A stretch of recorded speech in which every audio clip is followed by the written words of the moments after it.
Having established that sovereign authority must be created through covenant to escape the state of nature, Hobbes now demonstrates that this authority must be absolute, unlimited, and indivisible.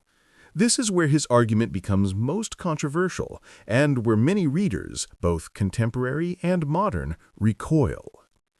Why must sovereignty be absolute? Hobbes' reasoning is systematic. Any limitation on sovereign power creates ambiguity about final authority. If the sovereign can be judged or constrained by another power, then that other power is truly sovereign. You haven't escaped the state of nature, you've merely relocated it to a potential conflict between supposed authorities. Consider what would constitute limits on sovereignty. Perhaps subjects retain certain inalienable rights the sovereign cannot violate. But who judges whether the sovereign has violated them?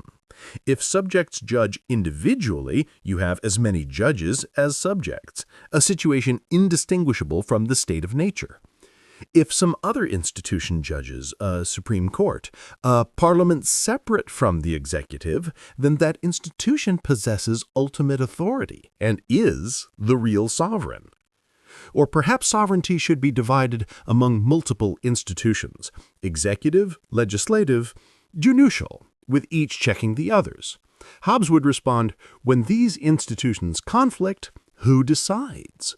If no institution has final say, you have recreated the state of nature at the governmental level.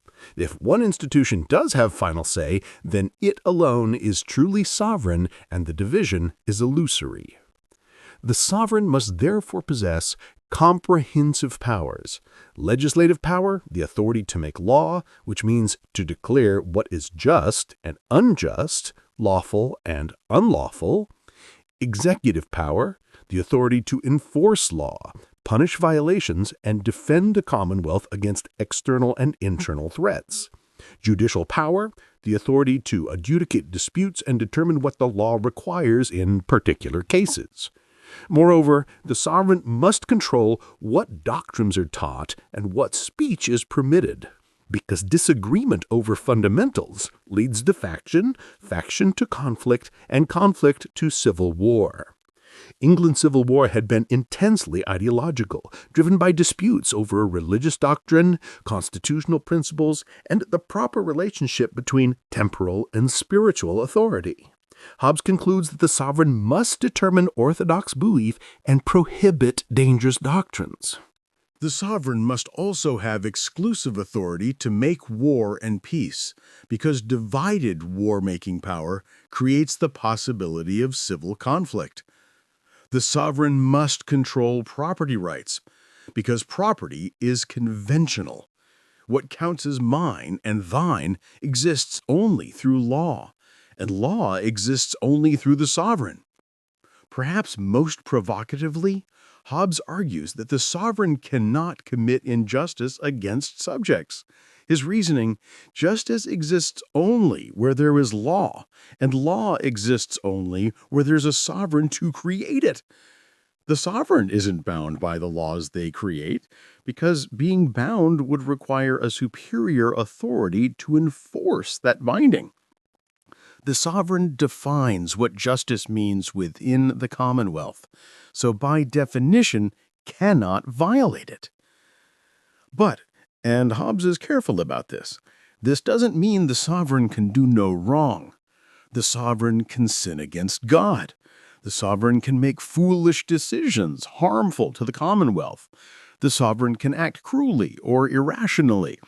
But these aren't injustices against subjects, because the subjects authorized all the sovereign's actions when they created the sovereign through covenant. Can subjects ever legitimately resist? Hobbes' answer is stark. No. Even if the sovereign is incompetent, cruel, or tyrannical, resistance leads back toward the state of nature, which is worse than even bad government. The only exception Hobbes allows is immediate self-defense when the sovereign directly threatens your life, because the right of self-preservation is inalienable. You cannot authorize your own death. This is the iron logic of Hobbesian severity.